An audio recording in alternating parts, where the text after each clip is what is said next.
에스겔서는 특별한 선지자죠. 왜냐하면 에스겔서는 바벨론에 포로 잡혀가서 바벨론에서 예루살렘에 대한 환상을 본 선지자입니다. 그러니까 포로로 잡혀가서 고국에 있는 예루살렘 환상을 보고 고국이 그러니까 그 이스라엘이 다시 회복될 것이라는 것을 본 것입니다. 그러니까 에스겔 선지자가 뭐 유다에 있어서 유다의 성전을 보고 유다의 성전의 그 무너진 폐허를 보고 유다에 남아있던 백성들을 만나서 그러는 가운데 그런 삶의 현장 가운데서 이스라엘 회복을 본 게 아니고 이역만리 떨어진 바벨론에서 포로로 잡혀서 예루살렘 그 환상을 보고 회복될 것이라는 걸 보고 이 에스겔 또 전체에서 중요하게 말하고 있는 것이 하나님의 영은 이스라엘 그 가나안 땅 그쪽에만 있는 것이 아니고 포로로 잡힌 바벨론에도 그 바벨론에도 하나님의 영이 함께 있다라는 것을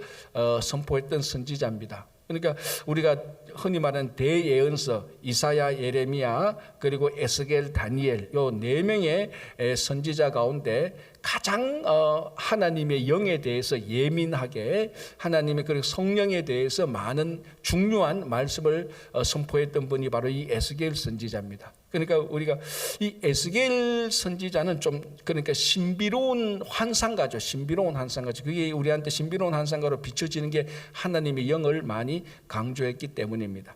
자, 우리가 성숙하고 성장하는 교회, 우리 각자가 성숙해야 되고 교회가 성장해야 되는데 또 교회도 성숙하고 성장해야 되는데 자, 교회라는 이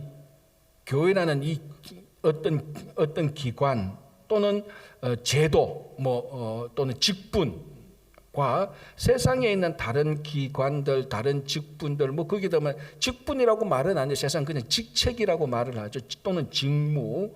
그러니까 교회와 세상의 다른 기관들과의 근본적인 차이가 몇 가지 있는데 본질적으로 차이는요. 그 교회는 하나님의 영이 있느냐 없느냐에 따라서 교회냐 아니냐가 사실은 결정되어지는 겁니다. 자, 여러분 생각해 보세요. 하나님의 교회에 주님의 교회에 영이 없다는 것은 그냥 일반 제도나 기관하고 똑같은 것입니다. 그래서 우리가 교회에는 하나님의 영이 지금 성령께서 교회의 멤버들 그러니까 성도들을 한 사람 한 사람 인도하고 그들의 마음을 터치해줘야 그게 교회고 그게 또 성도가 되는 것입니다. 그렇지 않으면 세상의 다른 기관 공무원들이나 은행원들이나 학교 학생들하고 똑같은 것이에요.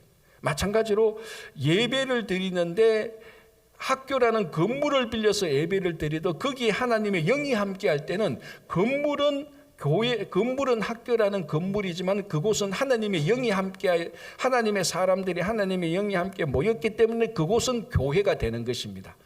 자, 그럼 반대로 교회라는 건물에 성도라는 사람들이 모였는데 거기 하나님의 영이 없단 말이죠.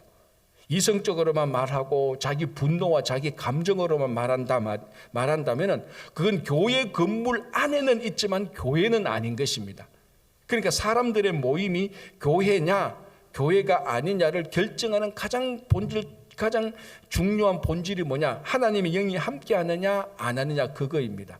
자, 성도가 아닌 사람을 우리가 구별하는 기준들이 많이 있습니다. 그 중에 가장 본질적인 뭡니까? 성도는 하나님의 영이 그 사람을 인도하고 하나님의 영에 의해서 인도받는 사람이 성도입니다. 교회에 오니까 성도라고 불러줘서 그렇지 본질적으로는 하나님의 영에 의해서 인도함을 받는 사람, 하나님의 영에 의해서 예수를 그리스도라고 고백하는 사람, 그 사람이 성도가 되는 것이죠. 그래서 우리가 성숙하고 성장하는 교회라는 것을 생각할 때에 이 성숙과 교회라는 말에 같이 이것을 인도하는 것이 바로 성령인 것입니다. 그런데 이 선지자 가운데서 특별히 에스겔 선지자는 그러니까 바벨론에 있으면서 예루살렘을 봐야 된단 말입니다. 그걸 어떻게 봅니까? 하나님의 영에 의해서 감동되어 보는 것이죠.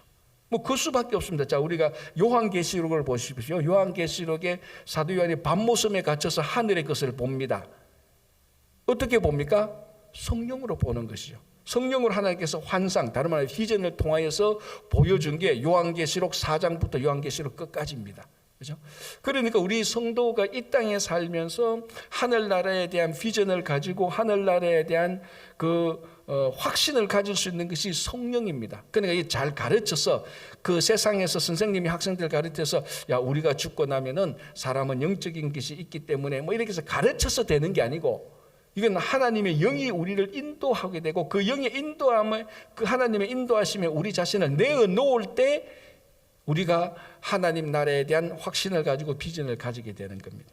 자, 이제 그게 바로 이게 에스겔 선지자의 이제 전체적인 하나님의 영과 관련된 내용인데요. 이 36장에서는 에스겔 선지자에게 이렇게 말합니다. 쉽게 말하면 왜 이스라엘 백성들이 망해서, 왜 예루살렘 성전이 망하고, 왜 이스라엘 백성들이 바벨론에게 포로되어서 왜 지금 이스라엘 백성들이 이 바벨론이 있는 줄 아느냐, 그 얘기입니다.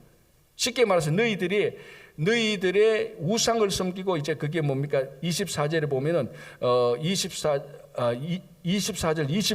25절 보면은 너희가 뭐 더러워졌고 우상을 섬겼기 때문에, 그리고 그 앞에 보면 하나님의 이름을 더럽게 했기 때문에 너희들이 포로가 되어서 이 지금 바벨론에 와 있다라는 겁니다. 하나님의 이름을 더럽혔고 우상 숭배를 했고.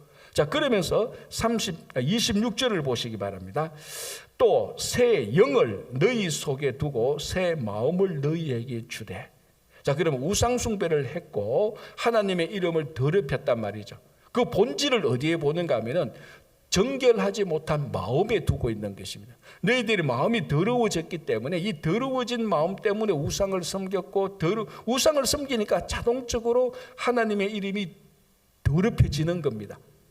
자, 그러면 그러면 이스라엘 백성들한테 그걸 치유하고 고쳐야 되는데, 하나님의 이름을 그 바벨론에 있는 이스라엘 백성들로부터로 인하여서 하나님의 이름이 영광스럽게 되었고, 이제 우상을 섬기지 않아야 되는데, 자, 바벨론에는 우상 천국 아닙니까? 자, 이 사람들이 예루살렘에서도 이스라엘에서도 우상을 섬겼던 사람입니다. 그런데 이 사람들을 우상이 있는 바벨론에 갖다 놓았으니, 우상 섬기기에는 딱 안성맞춤 아닙니까? 가나안에서도 하나님을 섬기, 예루살렘 성전이 있는 가운데서도 우상을 섬겼던 사람들이 바벨론에 갖다 놓으면 얼마나 우상을 많이 섬기겠습니까? 그 환경적으로. 그럼에도 불구하고 하나님께서 그 우상 바벨론에 포로 잡힌 에스겔 선지자에게 말하기를, 너희들의 마음이 새로워진다면 어디에 있든지 우상을 섬기지 않고 하나님을 섬길 수 있다는 겁니다. 자, 그러니까 키 포인트가 뭔가 하면은 인간의 마음입니다. 자, 그럼 이 마음이 더럽혀지지 않아야 되는데, 이 마음을 정결하게 해야 되는데 어떻게 해야 되느냐? 그게 이제 26절 말하는 거예요. 또 새 영을 너희 속에 두고 새 마음을 너희에게 주겠다. 새 영, 이게 바로 하나님의 영, 성령입니다. 그 더럽혀진 마음을 어떻게 하면 정결하게 할까? 30년 돌을 닦을까? 연구를 오래 할까? 내가 내 마음에 매일매일 결심을 할까? 물론 어느 정도 도움은 됩니다. 이런 인간적인 수행이 도움은 되지만 근본적으로 새로운 마음이 되지는 않습니다. 왜? 새로운 마음이 되기 위해서는 새로운 영이 들어와야 되는데, 이게 뭘 알아야 되는가 하면 사람 자체는 근본적으로 영적인 존재라는 것을 창세기에서 얘기하고 있습니다. 자, 우리는 하나님께서 우리를 창조하실 때 하나님께서 우리 형상을 따라 만들자고 그랬습니다. 그죠? 자, 우리해라고 말할 때는 우리라고 말할 때는 성부 하나님, 성자 하나님, 성령 하나님입니다. 그러니까 이 성령 하나님의 모습이 우리 안에 있단 말이에요. 그러니까 우리가 영적인 존재라는 겁니다. 사람은 영적인 존재. 자, 사람을 볼 때에 영적인 존재라고 보느냐 안 보느냐에 따라서 사람에 대한 가치와 사람에 대한 목적이 완전히 달라지는 겁니다. 사람은 성경에 의하면, 여러분들이 성경을 안 믿는다면 어쩔 수 없지만, 성경을 믿는다면 창세기에 사람을 창조할 때는 하나님이 영이 들어간 겁니다. 흙으로 사람을 지으시고 그 코에 생기를 불어넣으신, 그 생기가 하나님의 영, 루하흐, 하나님의 영입니다. 우리 형상을 만들자라고 말할 때 생기를 불어넣을 때는 우리 가운데서 성부, 성자, 성령 가운데 성령 하나님께서 역할을 하신 겁니다. 성령께서 하나님의 영이 사람을 만든 겁니다. 그래서 우리는 아무리 악하고 아무리 착한 사람이라 할지라도 공통적인 것은 우리는 영적인 존재입니다. 결국은 이 영적인 것이 해결되어야 한 인간이 해결되는 겁니다. 자, 구원의 문제, 영적인 문제 아닙니까? 영생의 문제, 영적인 문제 아닙니까? 한 사람이 변화되어서 새로운 사람이 되는 거 영적인 문제고, 이 사람이 성숙하는 것 또한 영적인 문제입니다. 자, 그러면은 이 한 사람이 영적인 문제인데, 실제적으로 한 사람이 영적인 문제인데 이 영적이 어떻게 영적이 어떻게 한 사람을 인도하느냐, 그 키 포인트는 뭐냐면 사람의 마음입니다. 마음. 그러니까 성령이 우리에게 함께 할 때 가장 근본적인 변화는 뭡니까? 마음의 변화가 생깁니다. 마음의 변화가 생깁니다. 그러니까 악한 마음이 부드러운 마음이 되고, 정오하는 마음이 그러니까 친절한 마음으로 되고, 누구를 미워하는 마음이 사랑하는 마음으로 바뀌는 겁니다. 이기적인 마음이 다른 사람을 배려해 주는 마음으로 바뀌는 겁니다. 자, 그게 내가 결심하면은 약간의 효과는 있어요. 내가 좀 착하게 살아야 되겠다. 이제 나도 좀 이기적으로 살지 않고 좀 다른 사람을 배려해야 되겠다. 하루 이틀은 가요. 근데 상황이 약간만 바뀌고 악해지면은 금방 원래 내 모습으로 돌아오는 겁니다. 그게 사람의 마음입니다. 죄를 지은 죄인으로 태어난 사람의 마음입니다. 이걸 근본적으로 바꾸는 것은 마음을 결심하고 그게 아니고 하나님의 영이 우리 안에 들어오셔야 되는 겁니다. 영적인 것으로 영적인 것으로 변화가 와야 사람의 마음이 변화가 되는. 자, 그래서 예레미야도 보고요, 이 구약에서 성령이 나올 때는 성령은 항상 뭐하고 가장 긴밀하게 연관되는가 하면 우리의 마음입니다. 자, 오늘도 보십시오. 또 새 영을 너희 속에 두고 새 마음을 너희에게 주되 너희 육신에서 굳은 마음을 제거하고 부드러운 마음을 줄 것이며. 자, 마음이 벌써 3번이나 마음입니다. 새 마음을 주고 굳은 마음을 제거하고 부드러운 마음을 줄 것이다. 다 뭐가 하는 거면 성령께서 하시는 일이거든요. 그래서 우리가 뭐 감동스러운 이야기나 이런 걸 들어도 마음에 좀 감동이 옵니다. 그건 우리 마음이 좀 감동을 받는 것이죠. 그러나 성령께서 오실 때는 마음의 감동 자체가 아니고 근본적으로 변화를 시켜서 그 변화된 마음에서 이제 우리가 하나님의 일을 하게 되고 살아가게 되는 것입니다. 자, 그래서 여기 이제 그 성령께서 오시면 부드러운 마음을 준다라고 말합니다. 이제 성령께서 실제로 우리 마음에 역사할 때 우리 마음에는 어떤 변화가 생기느냐, 그걸 이제 오늘 여기 에스겔 선지자는 우리 마음이 굳은 마음에서 부드러운 마음이 생긴다는 것을 얘기합니다. 자, 부드러운 마음은 수용성이 있습니다. 받아들이는 겁니다. 굳은 마음은 안 받아들이잖아요. 딱딱한 마음, 뭐 어떤 것도 안 들어갑니다. 그러나 부드러운 마음은 많이 받아들이는 겁니다. 자, 제가 우리나라 말에 그 바다가 왜 바다죠? 바다가 왜 바다입니까? 그 바다가 받아주니까 바다죠. 그래서 그 바다에는 온갖 종류의 생물이 다 살게 되는 겁니다. 온갖 종류가, 온갖 물고기들이 다 사는 거죠. 사실 성령께서 우리 마음을 터치해 주시면은 일어나는 현상이 뭔가 하면 오늘 보면 부드러운 마음의 특징은 뭐냐면 수용성이 있는 겁니다. 사람을 받아줄 줄 알고 사람의 이야기를 들어줄 줄 알고 무엇보다도 하나님의 말씀을 받아들이는 겁니다. 이게 중요한 거죠. 자, 우리가 하나님의 말씀을 받아들인다라는 것은 인간의 의지와 인간의 논리로서 받아들이는 것도 있습니다. 논리적으로 맞으니까 받아들이는 게 있죠. 그러나 아무리 인간이 논리적으로 성경을 받아들인다 할지라도 하나님께서 태초에 천지를 창조하셨고 예수 그리스도께서 부활의 첫 열매가 되셨고 우리도 부활할 것이다. 그거 이성적으로 못 받아들입니다. 그거는. 그러나 그것을 받아들일 수 있는 마음이 되는 것은 성령께서 우리 마음을 터치해 주실 때 그게 이상하게 자연스럽게 그 이야기가 우리 마음에 받아들여지는 겁니다. 자,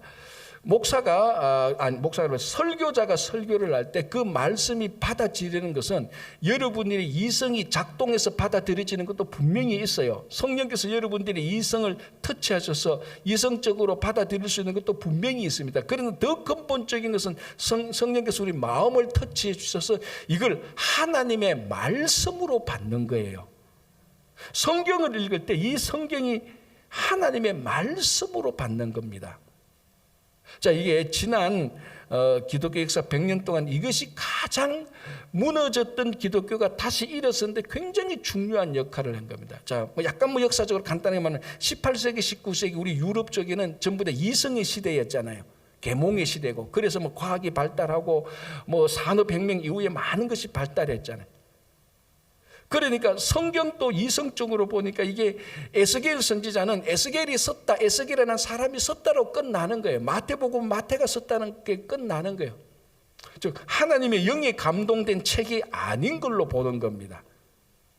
그러나 성령께서 우리 마음을 터치했을 때는 에스겔 선지자가 썼지만 하나님께서 에스겔 선지자를 통해서 말씀하신, 그러니까 근본적으로 에스겔의 입을 통해서 말하지만 근본적으로 그 내용은 하나님께서 하신 것이라고 자연스럽게 받아들이는 겁니다.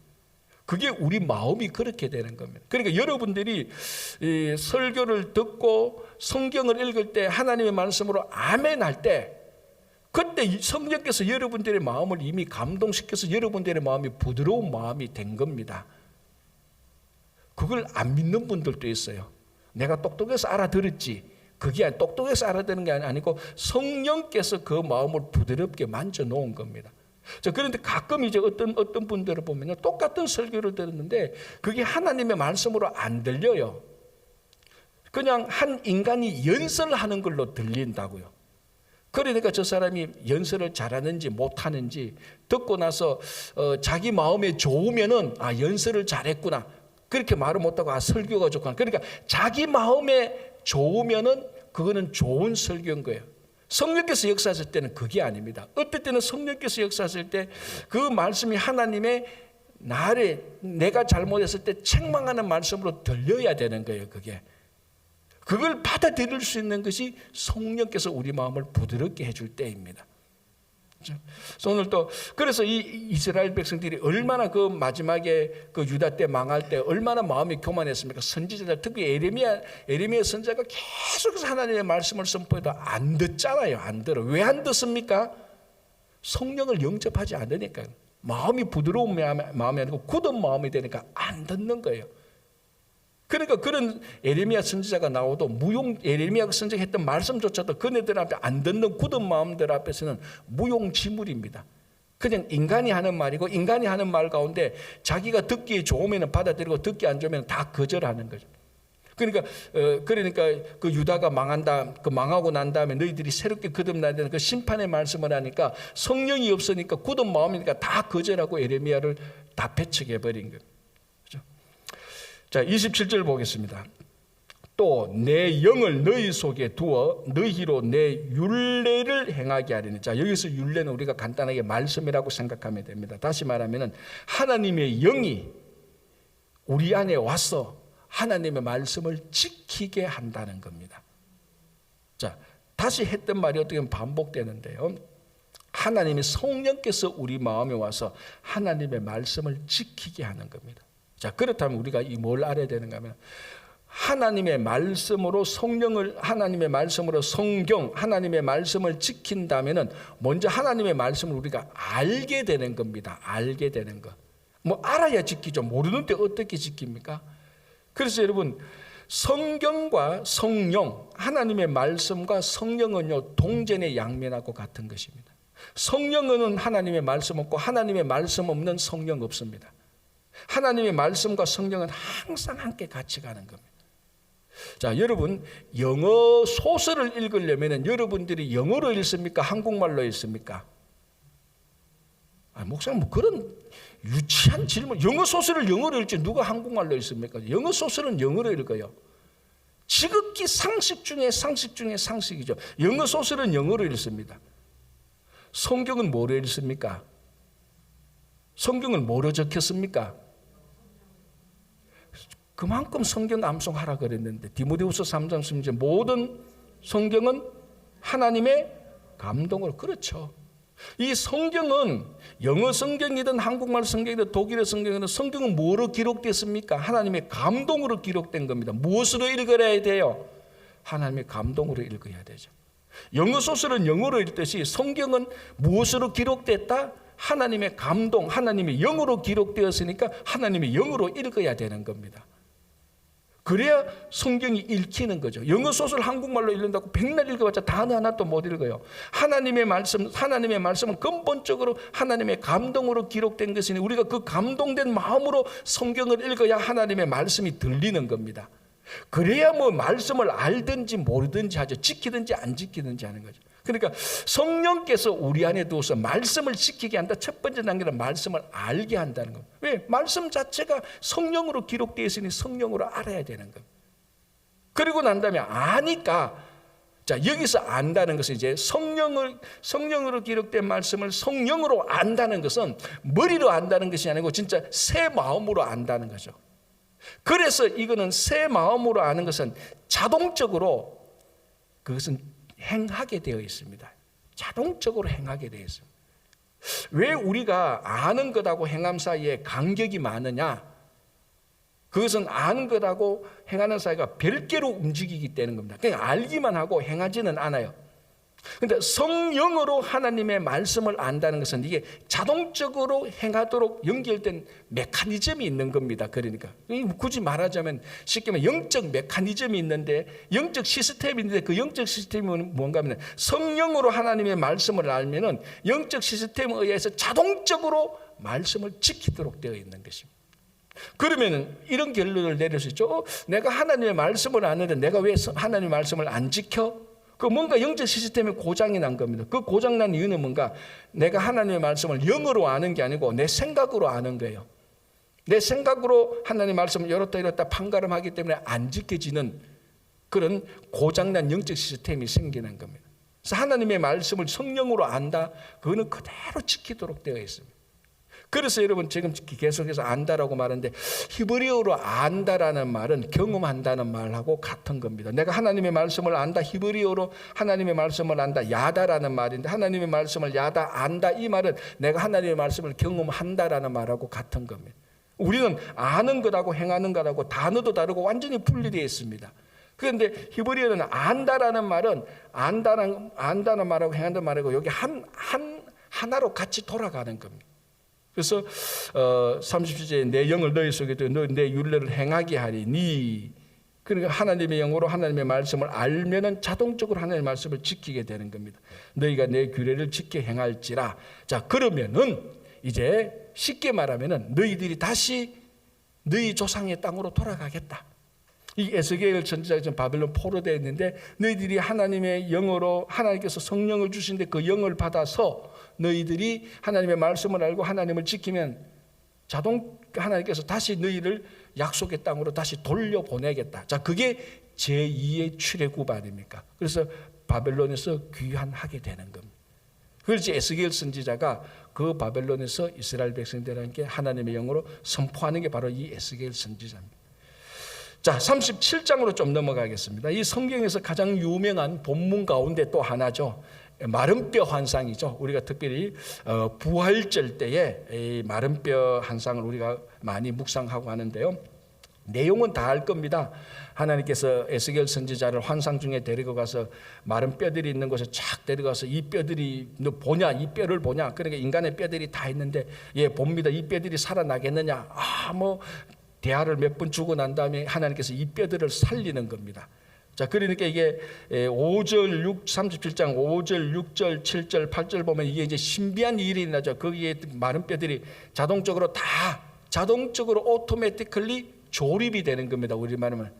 그러니까 무릎뼈, 허벅지뼈, 허리뼈, 갈비뼈, 가슴뼈 뼈들이 쫙 각자 한 사람 한 사람마다 뼈들이 다 착착착착 붙고 힘줄이 생기고 살이 붙고 근육이 생기고 마지막에는 사람 형체대로 살이 다 붙습니다.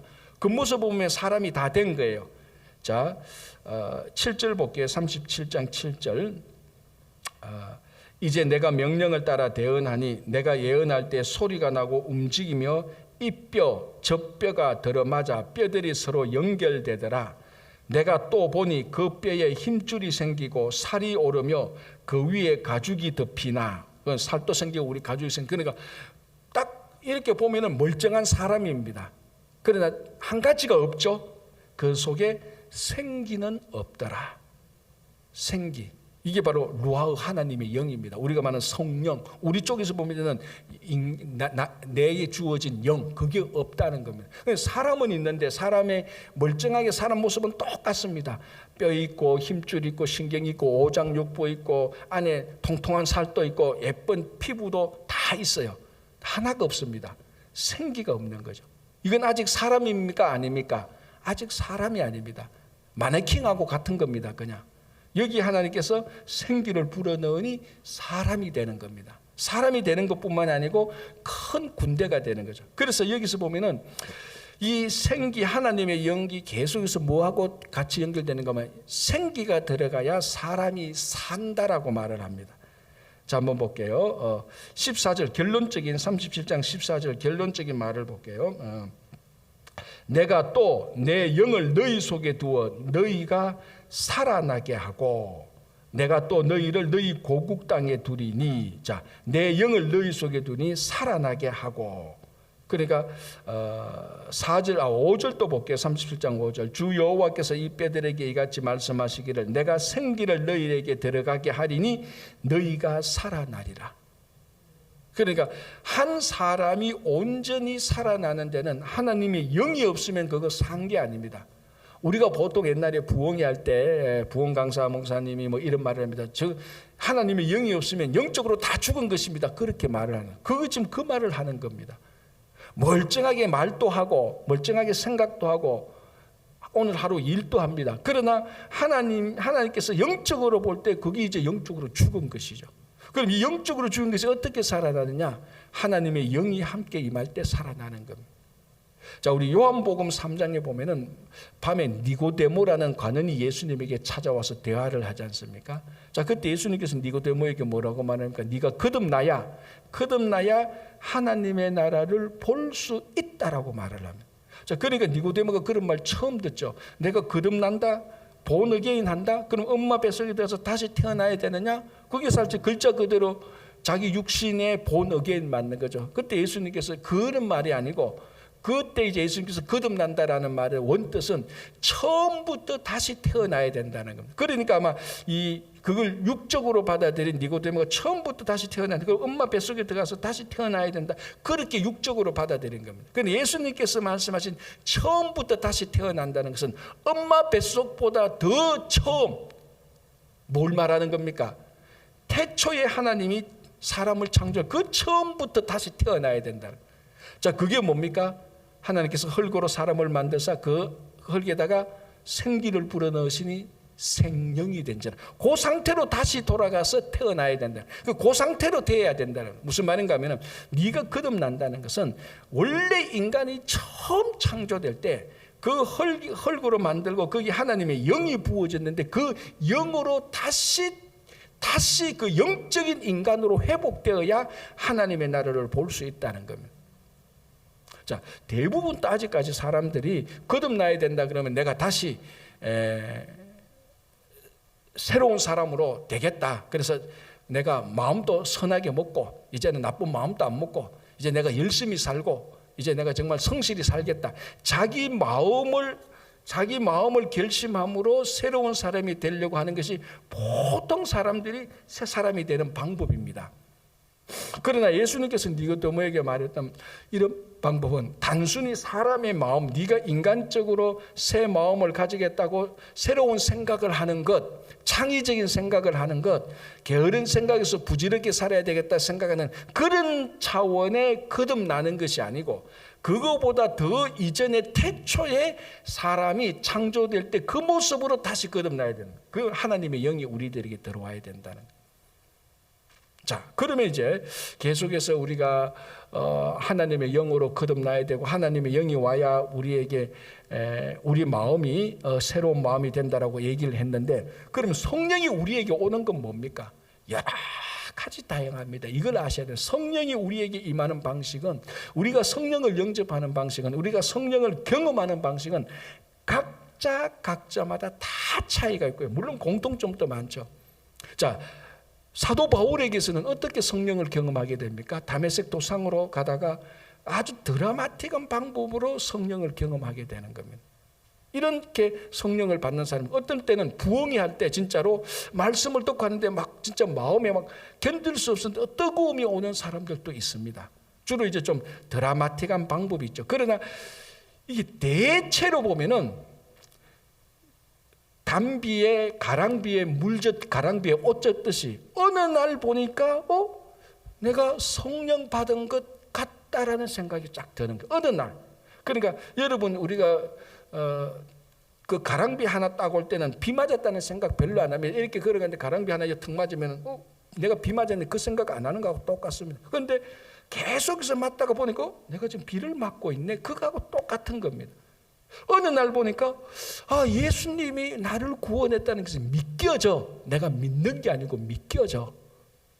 그게 이제 성령께서 우리에게 대부분 많은 사람들에게 역사하시는 방식입니다.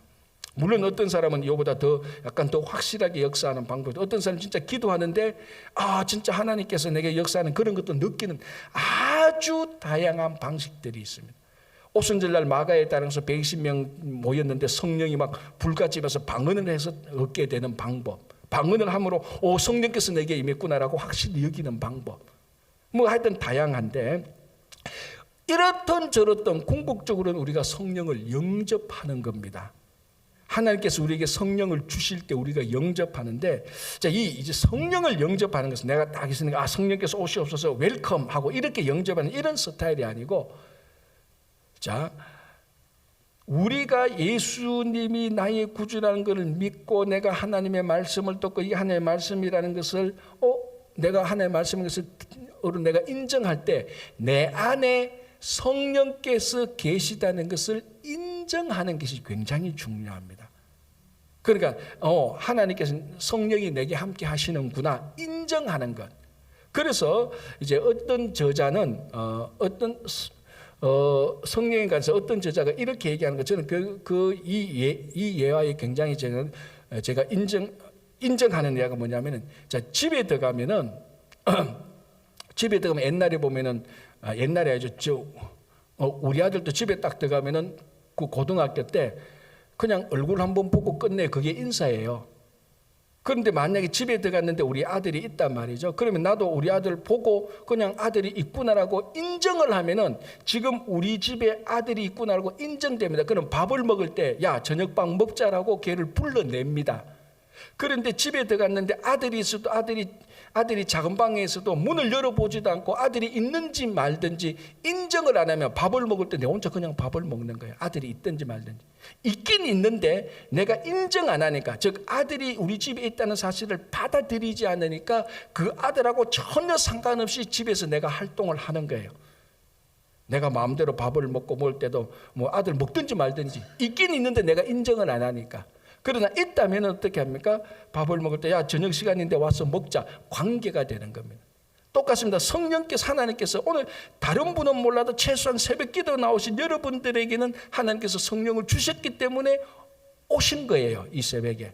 안 그러면 어떻게 오겠어요? 안 그러면 누가 이 새벽에 와서 이 말씀을 듣겠습니까? 그러면 하나님께서 오늘 내게 성령을 주셔서 성령께서 나를 움직여서 여기까지 오셨구나라는 사실 자체를 인정하는 겁니다. 그러니까 방금 여러분이 아멘 하신 것처럼 아멘 하는 겁니다. 이게 바로 성령을 영접하는 겁니다. 굳이 말로 설명을 하자면 이렇다는 거예요. 그러니까 주일날, 쉽게 말하면 주일날 교회에 오시는 분, 어떤 방식이든지 성령께서 역사하셨기 때문에 교회에 오는 거예요. 그렇지 않으면 교회에 와서 예배를 드리지 않는단 말이죠. 그러면은 처음 오신 성도도 오늘 성령께서 내게 역사하셔서 내가 왔구나, 그걸 인정하면은 성령께서 내게 계신 거야. 앞으로 그러면 내가 이 성령의 음성을 듣고 성령대로 살아가야지라고 결심하는 것, 그 자체가 하나님의 영을 인정하는 겁니다. 자, 바람이 붑니다. 바람이 보입니까? 손에 만지킵니까? 아니죠. 바람이 부는구나 인정하게 될 때 바람이 있다는 것을 우리가 알게 되는 겁니다. 그거하고 똑같죠. 그래서 요한복음에 보면은 성령을 바람이 임의로 불며 바람하고 많이 비유로 연관해서 하는 겁니다. 바람은 없지만은 바람이 훅 불면 이런 천둥이 날리는 걸 보고 바람이 있구나 인정하는 순간부터 바람이 있다는 걸 알게 되는 겁니다. 똑같습니다. 성령께서 우리 안에 있다는 것을 우리가 인정하는 것. 그래서 앞으로는 내가 살아갈 때 내 마음의 욕심이 아니고 내 안에 계시는 성령, 예수님에게 묻고 하나님에게 묻듯이 똑같이 성령에게 물어보는 것. 그게 성령을 영접하는 거예요. 자, 그러면 성령을 영접하면 우리가 쉽게 말하자면 영적으로 살아나게 되는 거죠. 마른 뼈도 살아나는데 우리가 당연히 영적으로 다시 살게 되는 겁니다. 자, 그때부터 이제 성령께서 본격적으로 우리에게 역사합니다. 자, 성령을 인정하지 않는데 성령을 영접하지 않는데 성령께서는 역사하지 않습니다. 아까도 말했던 것처럼 내가 집에 들어갔는데 우리 아들이 작은 방에 있는데 아들이 작은 방에 있다는 것을 인정하지 않는다면 나는 내 방에서 내 혼자 마음대로 하는 거예요. 아들하고 아무 연관이 없어요. 그러나 인정을 하게 되면 아들에게 밥도 먹자라고 말하고 너 필요한 거 뭐냐 얘기도 하고 뭐 용돈도 주기도 하고 관계가 일어나고 그게 무언가가 작동이 되는 겁니다. 마찬가지로 우리가 성령을 인정하고 받아들일 때 우리 안에 성령께서 역사하게 되는 겁니다. 그럴 때에 성령이 없는 사람이 하지 못하는 일을 우리는 하게 됩니다. 자, 그러면 어떤 사람은 그럼 이제 드디어 우리가 성령의 능력으로 초인간적인 사람이 되겠네. 물론 그럴 수도 있습니다. 그러나 정상적인 우리가 일상적인 삶에서 성령의 능력으로 하는 것은 하나님의 일을 하게 되는 겁니다. 내 명예와 내 권세와 내 이익을 위해서 열심히 사는 게 아니고 성령을 인정하고 성령의 사람은 하나님의 일을 하게 되는 겁니다. 그리고 그 하나님의 일을 하면서 그 속에서 기쁨과 즐거움을 발견하게 돼요. 내가 잘 돼서 내가 뭐 해서 기쁜 게 아니고 이게 하나님의 일이 이렇게 되는구나. 그게 기쁘구나. 오늘 우리가 예배를 드리는데 내 옆에 있는 어떤 성도님들이 말씀과 기도와 찬양이 은혜 받고 막 이렇게 회복되는 거 보는 거 그게 기쁜 거예요. 그게 기쁜 거예요. 복음이 전파되어서 안 믿는 사람이 예수 믿고 저 사람이 변화되는 거 보는 것 그게 기쁜 거예요. 이게 성령으로 기뻐하게 되는 겁니다. 그게 오늘 에스겔 37장에서 그래서 여러분 10절을 보시기 바랍니다. 이에 내가 그 명령대로 대언하였더니 생기가 그들에게 들어가면 그들이 살아서 일어나 극히 큰 군대가 되는 겁니다. 군대는 뭡니까? 능력이지 않습니까? 성령으로 큰 마른 뼈를 살려서 마른 뼈에게 능력을 주어서 큰 군대가 되게 하는 겁니다. 그래서 성령의 능력으로 일할 때 거기서 이제 성령의 역사가 일어나게 되는 겁니다. 그게 가장 성숙한 사람이죠. 그렇게 하기 위해서 하나님께서 성령의 은사를 주시고 성령의 열매를 주시는 겁니다. 오늘 우리가 에스겔서를 보면서 다시 한번 우리는 근본적으로 하나님의 영으로 살아가는 사람, 성령을 인정하고 여러분들이 올 한 해 동안 성령의 사람이 되어서 성숙한 한 사람 한 사람이 되시기를 바랍니다. 기도하겠습니다. 하나님 아버지 감사합니다. 우리가 생각하는 것, 우리가 결단하는 것, 내가 똑똑해서 잘나서가 아니고 우리 안에 계시는 성령께서 역사하신다는 것을 다시 한번 인정하게 되고 매 순간순간마다 말할 때 생각마다 성령께서 역사하게 우리가 받아들이고 인정하게 하여 주시옵소서. 주님, 올 한 해 모든 성도님들이 성숙하게 되고 가정과 일터 속에 늘 성장하고 번성하게 하여 주시옵소서. 주님, 우리 자녀들, 우리 가정, 일터, 교회의 어르신들, 또 교회 가는 사역들, 특별히 1월 23일부터 시작되는 볼리비아 단계 선교위에 주님의 권능력이 함께하고 성령의 역사가 함께하셔서 성공적인 단계 선교가 다 되게 하여 주시옵소서. 오늘도 각자 하나님께 올려드리는 기도에 함께할 것을 믿으며 예수님의 이름으로 기도하옵나이다. 아멘. 자, 이렇게 기도하시고 돌아가시겠습니다.